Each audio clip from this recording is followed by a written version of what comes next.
할렐루야. 지난 시간에는 고난주일이어서 고난의 끝은 부활입니다라는 제목으로 말씀을 드렸습니다. 성도와 고난은 뗄래야 뗄 수 없는 관계다라고 말씀드렸습니다.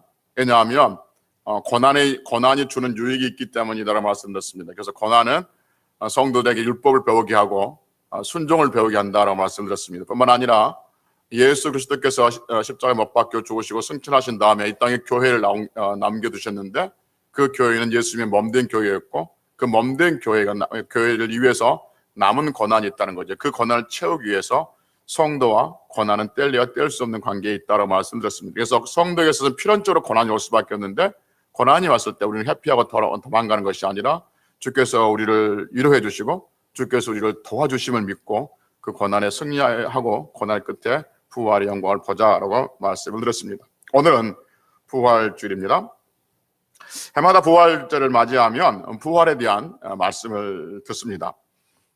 부활에 대한 말씀을 아무리 많이 듣고 또 들어도 우리는 감당할 수 없는 은혜가 우리에게 넘치게 되어지는 것을 우리는 알게 되죠. 왜냐하면 부활은 그 누구도 그 어떤 것도 부활할 그러한 기적을 만들어낼 수 없기 때문에 그렇습니다. 오직 죽은 자를 살리신 하나님만이 부활로 이끌어낼 수 있고 예수님만이 부활하셨기 때문에 부활에 대한 말씀은 들어도 우리에게 은혜가 되는 줄로 믿습니다.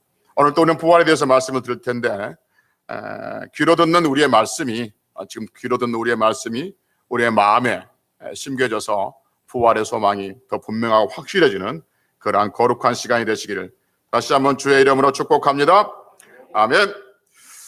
부활에 대해서는 우리가 너무나도 잘 알고 있습니다. 예수님께 십자가에 죽으시고 3일 만에 부활하셨지 않습니까? 이건 역사적인 사실입니다. 예수님께서 죽으셨다가 3일 만에 부활하셨다는 것은 자주 말씀드렸던 것처럼 전설이나 신화가 아니죠. 사람들이 꾸며낸 일도 아니고 소설 속에 나오는 일도 아닙니다.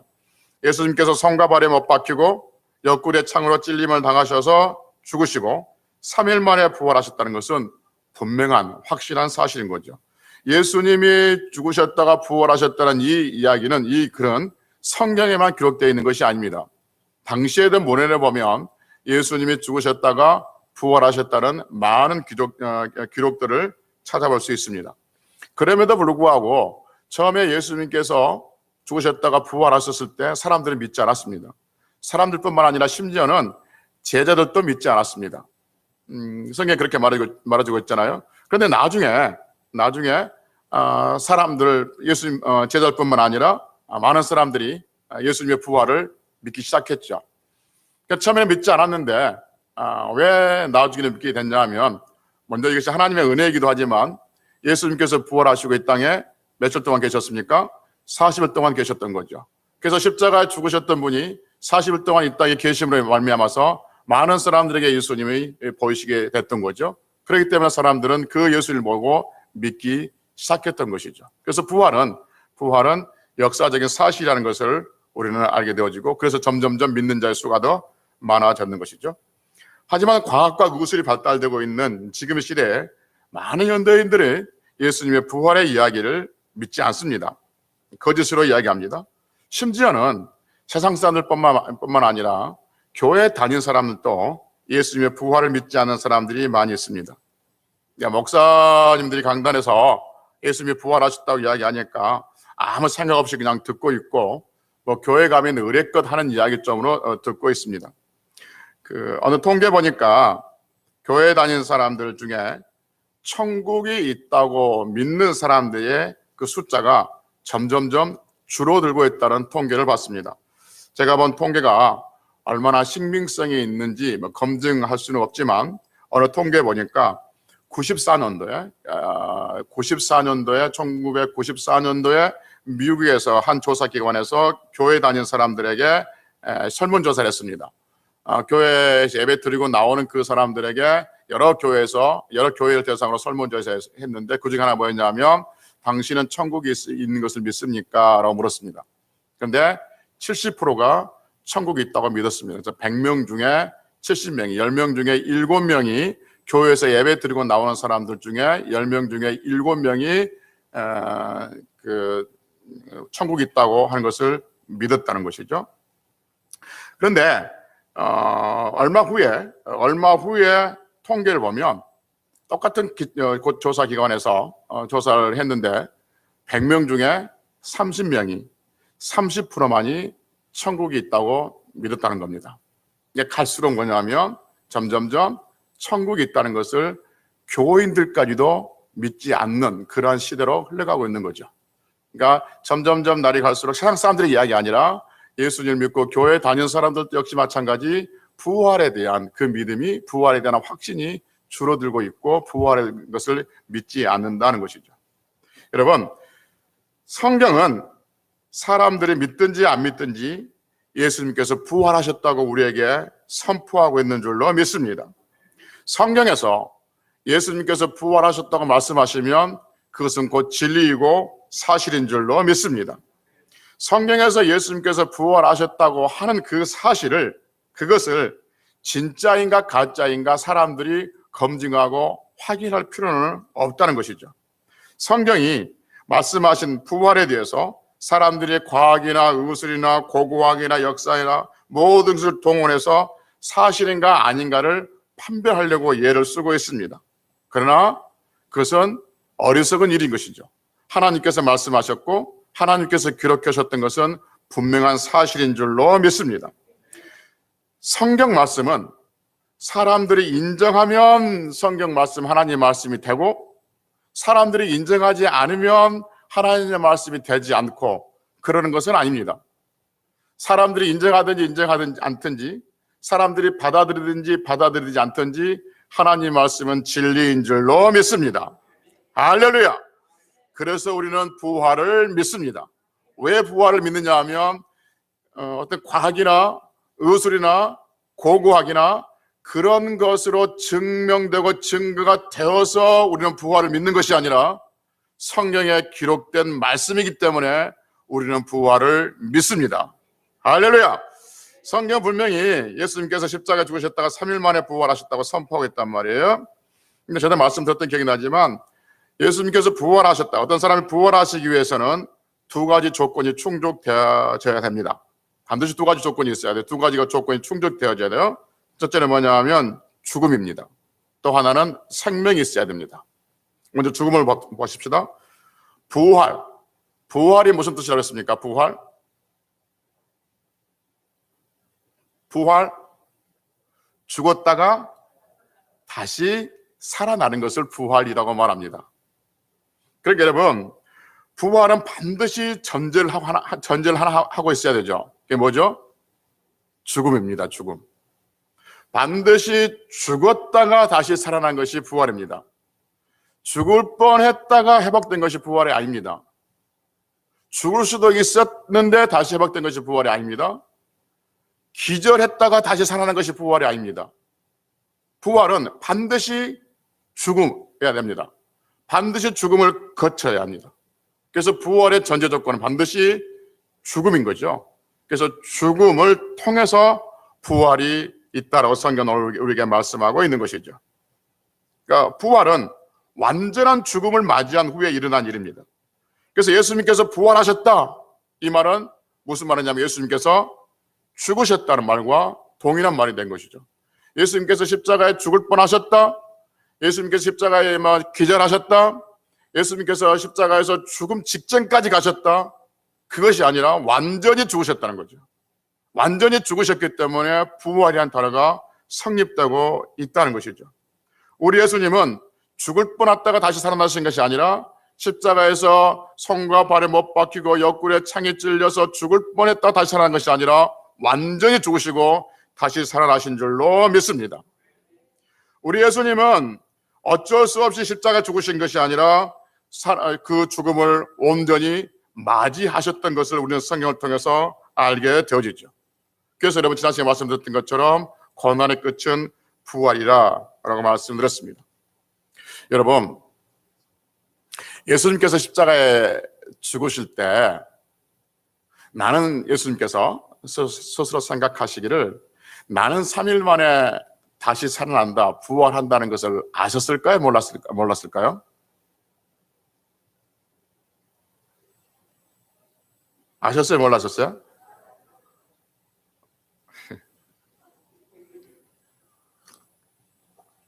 성경에서 예수님께서 제자들에게 얘들아, 나 조금 있으면 죽는다? 근데 죽음 이후로 내가 모르겠어. 어떻게 될지. 그렇게 말했어요. 아니면 내가 고난을 당하지만 3일 만에 다시 살아나리라. 이렇게 말씀하셨어요. 3일 만에 다시 살아나리라 하셨어요. 그래서 예수님은 죽으시면서 부활하실 것을 아셨어요? 모셨어요? 몰랐어요? 아셨어요. 그럼 생각해 봅시다. 예수님은 지금 십자가에 달려서 죽으시고 계신단 말이에요. 그러면서 3일 후에 다시 살아날 것에 대해서 아셨어요. 그러면 여러분, 예수님께 다가오는 그 죽음이 예수님이 생각할 때 무섭고 공포스럽고 막 피하고 싶고 막 멀리하고 싶은 것일까요? 그렇지는 않습니다. 물론 죽음이 육체의 고통을 수반하기 때문에 할 수만 있으면 피하고 싶은 것은 사실인 거죠. 그래서 주여, 할 수만 있다면 이 잔을, 죽음의 잔을 내게서 옮기소서. 그 다음이 뭐죠? 그러나 나의 원대로 마옵시고 아버지의 원대로 하옵소서라고 합니다. 지금 이 말 듣고 싶은 거예요. 예수님은 십자가에 죽으시면서 다시 살아날 것을 아셨어요. 그래서 십자가에서 맨 먼저 하시는 말씀이 뭐였었어요? 주여, 저들을 용서하옵소서, 사하여 주옵소서입니다. 예수님은 이 죽음이 마지막이 아니라 다시 살아날 것을 아셨기 때문에 자기를 죽인 자를 용서하는 그 기도를 했던 것이죠. 여러분, 질문 하나 하겠습니다. 믿으시면 큰 소리로 아멘으로 화답하십시오. 여러분은 예수님의 부활을 믿으십니까? 그러면 또 하나 질문하겠습니다. 그러면 여러분도 부활할 것을 믿습니까? 아멘. 부활은 무엇을 전제로 한다고 그랬습니까? 죽음을 전제로 한다고 그랬어요. 죽음이 있어야 부활이 있습니다. 죽지 않고는 부활이 없어요. 그래서 부활을 믿는 우리들은, 부활을 기대하고 있는 우리들은 이 죽음이 저주일까요? 축복일까요? 부활을 믿고 있는 우리들에게, 제가 방금 여러분들은 예수님께서 부활하심을 믿습니까? 그러니까 아멘 했어요. 그리고 여러분들도 부활하심을 믿습니까? 라고 아멘 했어요. 그리고 우리는 부활을 믿고 있어요. 부활을 믿고 있는 우리들은 죽음이 저주이냐 축복이냐 하는 것이죠. 죽음이 축복인 줄로 믿습니다. 그래서 성덕에서 죽음은 저주가 아니라 축복이에요. 그래서 성경 분명하고 확실하게 요한계시록 14장 13절에서 지금 이후로 주 안에서 죽는 자가 뭐하느냐? 복이 있도다라고 말씀하고 있습니다. 그래서 지금 드리고 싶은 말씀은 뭐냐면, 부활을 믿는 성도는 죽음을 공포스럽게 대해서는 안 된다는 거죠. 물론 죽음이 육체적인 고통을 수반할 수는 있어요. 어떤 사람은 편안하게 갈 수도 있고, 어떤 사람은 육체의 고통이 수반될 수는 있어요. 그러나 정신적인 그 고통으로 몸부림쳐서는 안 된다는 거죠. 내가 이 죽음의 공포에 사로잡혀가지고 사색에 대해서 어쩔 줄 모르고 죽음 이후에 어떤 일이 벌일 줄 몰라가지고 두려워서 사로잡힌, 그것은 성도의 죽음이 아니에요. 성도의 죽음은 예수님이 고난당하실 때 수없이 찔림을 당하고 고통을 당하고 아픔을 당하셨는데 그 육체적인 고통과 아픔은 수반될지 모르지만, 그럼에도 불구하고 죽음 앞에서 주여 저들을 용서하소서라고 예수님이 했듯이, 스데반이 했듯이 누군가를 용서할 수 있는 넉넉한 마음이 우리 안에 있어야 될 줄로 믿습니다. 이것이 부활을 믿는 성도들의 죽음을 대하는 자세인 거죠. 그래서 성도에 대한 죽음은 저주가 아니라 축복이란 말이에요. 이 축복의 현장으로 가기 위해서 지금 죽음이란 지금 다리를 건너고 있는 거죠. 예수님은 아셨어요. 3일 만에 부활하신다는 걸 아셨어요. 그럼에도 불구하고 자기에게 닥쳐오는 그 모든 고통들을 지금 감당하고 있으면서 하나님 앞에 그가 기도했던 게 뭐냐면, 주여 저들을 죄를 사하여 주옵소서 하는 거예요. 조금 전에 얘기했던 것처럼 스데반의 기도도 마찬가지다 하는 것이죠. 그래서 여러분과 제가 부활을 믿고 있는 성도들이기 때문에 우리는 언젠간 다 죽음을 맞이하고 그리고 그 죽음 끝에 부활을 볼 것인데, 우리가 이것을 믿기 때문에 육체적인 고통이 오는 것에 대해서 우리는 그 부분에 기도를 해야 됩니다. 주님, 내가 언젠가 주님 앞에 나갈 텐데 내 육체의 고통을 하나님 잠재워 주시고 이기게 하시고 육체의 고통을 제하여 주시고 편안하게 내 영혼을 받으소서라고 기도할 것은 사실이지만, 그러나 그 죽음 앞에 우리가 무섭고 두렵고 공포스럽게 우리는 죽음을 대해서는 결코 안 된다는 것이죠. 왜냐하면 여러분과 저는 부활을 믿고 있기 때문에 그런 줄로 믿습니다. 예수님께서 부활하셨다고 말씀하셨는데, 예수님이 부활하기 위해서는, 또는 어떤 사람이 부활하기 위해서는 두 가지 조건이 충족되어야 한다고 말씀드렸습니다. 그 중 하나가 죽음이라고 그랬고요. 또 하나는 뭐라고 했어요? 생명입니다. 생명.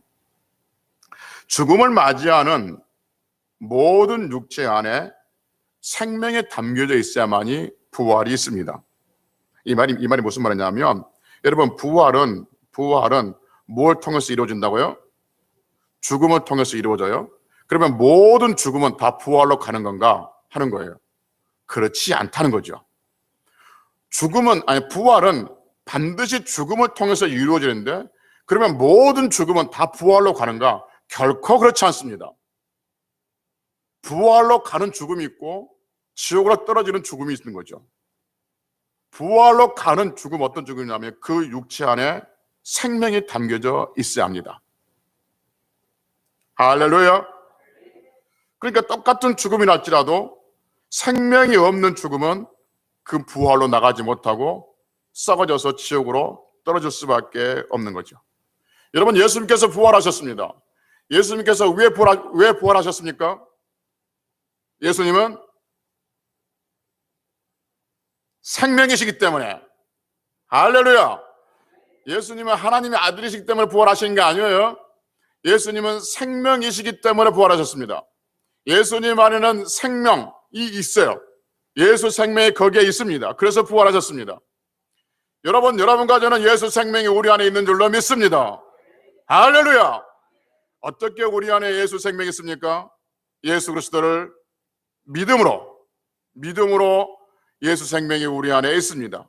여러분, 늘 말씀드렸지 않습니까? 믿음은 연합, 믿음은 하나라고 말씀드렸지 않습니까? 그래서 예수님을 믿는다는 것은 예수님과 연합된다고 말씀드렸고, 예수님을 믿는다는 것은 예수님과 접붙인다고 말씀드렸지 않습니까? 그래서 예수의 생명이 곧 나의 생명이 되는 거예요. 예수를 믿었기 때문에. 그렇기 때문에 여러분과 저는 의식하든지 의식하지 않든지 간에 우리 안에는 예수 생명이 있는 줄로 믿습니다. 믿음으로 우리 안에 하나님께서 예수 생명을 심어 놓은 줄로 믿습니다. 그래서 여러분, 우리의 육체는 죽은다 할지라도 우리 안에 있는 이 생명이 우리를 부활로 나가게 한다 하는 것이죠. 그래서 여러분, 똑같은 죽음이 날지라도 부활로 나가는 생명이 있고 부활로 나가지 못하는 그 죽음이 있다는 것이죠. 그래서 모든 부활은 죽음을 통해서 나오는데, 그 죽음 안에 생명이 있느냐 없느냐에 따라 부활이냐 썩어지냐로 달라지는 것이죠. 말씀드렸던 것처럼 한 알의 밀알의 비유가 바로 그렇습니다. 한 알의 밀이 땅에 떨어져서 썩어져 갑니다. 겉은 썩어져 가죠. 눈에 보이는 알갱이는 썩어져 갑니다. 그러나 그 안에 생명이 있으면 또 다른 많은 생명으로 나갑니다. 그러나 똑같은 밀알이라 할지라도 그 밀알이 생명이 없다면 그 밀알은 땅에 떨어져서 사라질 뿐인 것이죠. 여러분과 제가 이 땅에 살고 있습니다. 그리고 이 땅에 우리는 육체를 심어 놓을 겁니다. 그러나 우리 육체 안에 예수 생명이 있다면, 아니 우리는 예수 생명이 있기에 부활로 나가게 될 줄로 믿습니다. 할렐루야. 여러분, 다시 한번 큰 소리로 제가 묻는 질문에 화답하시기를 바랍니다. 아멘으로 화답하시기 바랍니다. 우리는 예수님을 믿습니까? 그러면 우리 안에 예수 생명이 있는 줄로 믿습니까? 그럼 우리는 부활로 나가게 될 줄로 믿습니다. 할렐루야.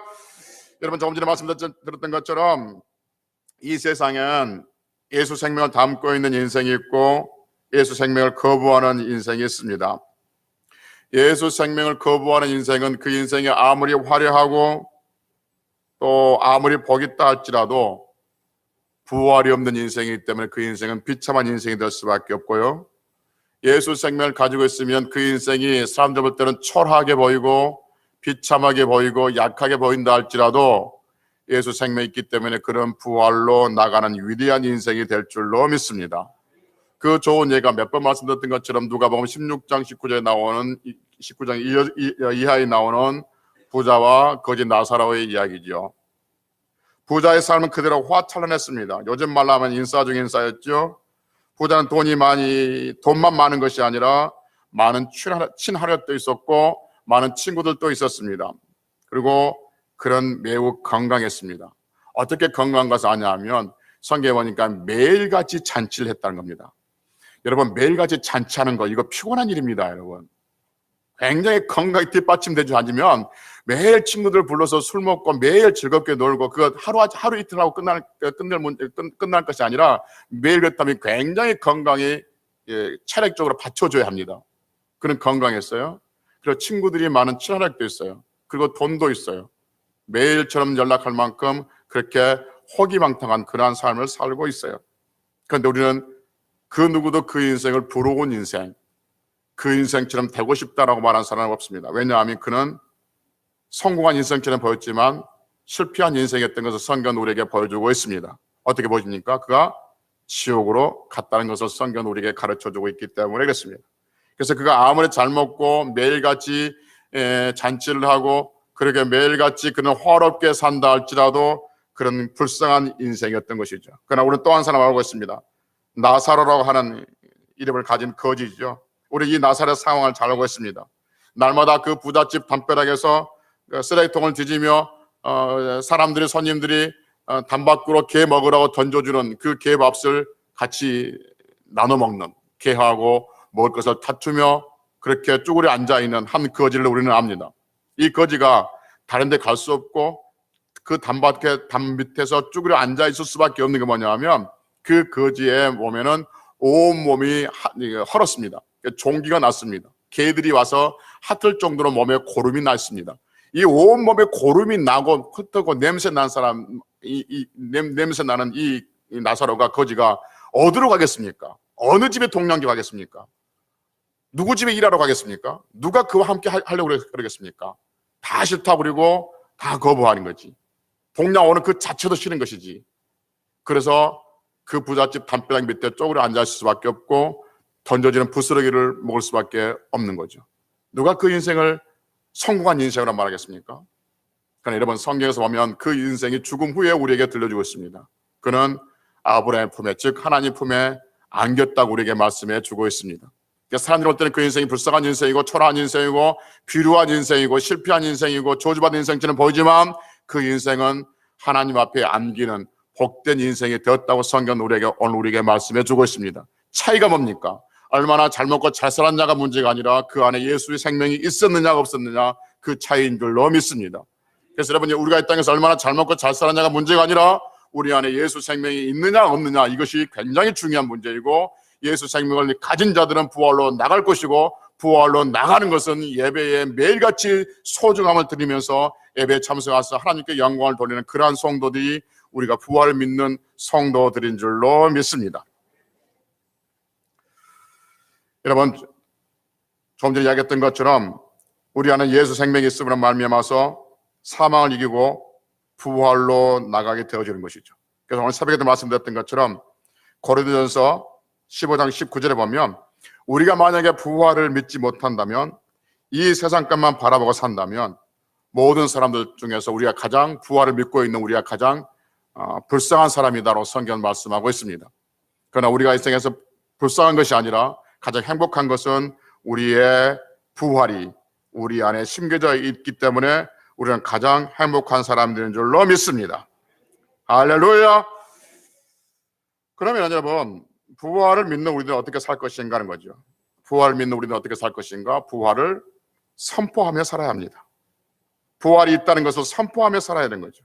사람들이 믿든지 안 믿든지 듣든지 안 듣든지 비웃든지 조롱하든지 말든지 우리는 부활이 있다고 선포해야 됩니다. 부활은 사실이기 때문에 그렇습니다. 여러분, 예수님의 제자들이 다 순교를 당했잖아요. 사도 요한만 빼놓고 다 순교를 당했어요. 다 죽임을 당했어요. 스스로 제 목숨대로 사는 사람이 없고 다 사람들을 위해서 죽임을 당했단 말이에요. 그리고 당시에 예수님을 믿는 사람도, 많은 사람도 순교를 당했어요. 죽임을 당했어요. 이유가 뭡니까? 그들이 왜 예수님의 제자들이 순교를 당하고 예수님을 믿는 사람들이 순교를 당한 이유가 뭡니까? 예수는 그러시더라. 예수는 하나님의 아들이시고 그 하나님의 아들께서 다시 부활하셨다는 이 사실 때문에 그렇습니다. 그리고 그것을 자기만 믿었다면 순교를 안 당합니다. 그런데 이것을 자꾸 사람들한테 이야기를 하고 다닙니다. 자꾸 우리 식으로 이야기하면 전도를 하고 다니는 거죠.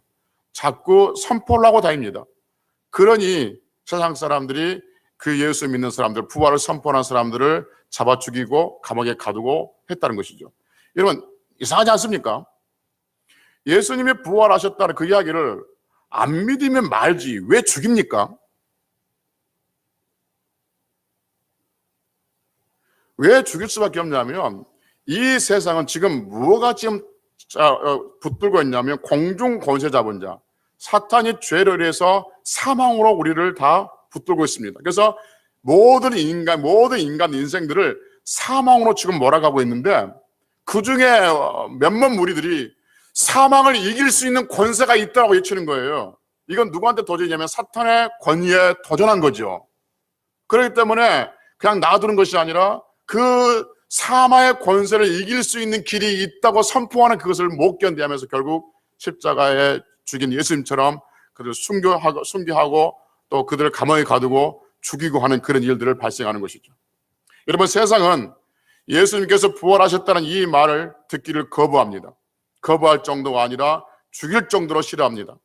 그러나 여러분, 분명한 것은 예수 그리스도께서 부활하셨기 때문에 우리는 이 사실을 우리가 온전하게 남은 인생 아름답게 전해야 될 줄로 믿습니다. 여러분, 부활을 다른 사람들에게 설득하고 설명하자는 이야기가 아닙니다. 부활은 사람들의 이성으로 설명되어지거나 사람의 감정으로 설득되어질 문제가 아니에요. 어떤 이성과 어떤 감정이 부활을 받아들일 수 있을 만큼 그렇게 수준 높은 이성은 없습니다. 여러분, 사람들의 이성과 사람들의 감정으로서는 부활을 받아들일 수가 없어요. 그래서 부활을 설명하고 설득하자는 이야기가 아니라 부활은 선포해야 됩니다. 우리가 부활을 선포하면 믿기 하고 믿지 않게 하는 것은 하나님의 담당이고 하나님께서 하실 일입니다. 우리가 할 일은 뭐냐 하면 부활을 선포하는 것이죠. 그리고 그것을 믿음을 주신 분은 우리 하나님이신 줄로 믿습니다. 그렇기 때문에 사람들이 믿든지 안 믿든지 우리가 할 일은 뭐냐 하면 부활을 선포하는 거예요. 예수님께서 부활하셨다고 사람들에게 말해주는 것입니다. 그럼으로써 우리는 부활의 삶을 살아가고 있는 성도로서 하나님 앞에 우리가 아름다운 삶을 살아갈 수 있는 은혜를 받고 살아갈 수 있는 길을 열어가는 것이죠. 사람들은 말합니다. 안 믿는데 꼭 안 믿는 사람들에게 부활했다고 말할 필요가 있나요? 그냥 조용하게 믿으면, 조용하게 말하면 안 됩니까? 조용하게 믿으면 안 됩니까? 꼭 그렇게 요란하게 말해야 됩니까? 라고 말하는 사람들이 있습니다. 여러분, 예수님이 부활하셨다는 소식은 요란한 소식이 아닙니다. 예수님이 부활하셨다는 소식은 복음 중에 복음인 줄로 믿습니다. 이 아름답고 복되고 성스러운 소식들을 부활을 믿고 있는 우리들이 더 온 세상에 전파하며 그렇게 살아갈 수 있는 성도들, 그래서 사람들이 요란하다고 하는 그 소식이 생명을 구하는 복음의 소식으로 바꿔질 때까지 승리하는 성도들이 되시기를 축복합니다. 결론 맺겠습니다. 사랑하는 성도 여러분, 우리 예수님은 부활하셨습니다. 우리 예수님이 부활하신 것은 분명한 사실이듯이 우리도 분명하게 부활하게 됩니다. 왜냐하면 우리는 우리 안에 예수 생명이 있기 때문에 그렇습니다. 그래서 남은 우리 인생 예수 생명을 가진 자라서 죽음 앞에서 감사와 영광과 찬송을 돌리고 죽음을 공포스럽게 대하는 것이 아니라 부활로 나가라는 기대감을 가지고 그 죽음을 준비하고 또 죽음에 대해서 감사하고, 그래서 죽음을 통해서 우리가 부활의 기쁨을 소망하면서 그렇게 승리할 수 있는 성도들이 되시기를 주의 이름으로 축복합니다. 할렐루야. 기도하시겠습니다. 전능하신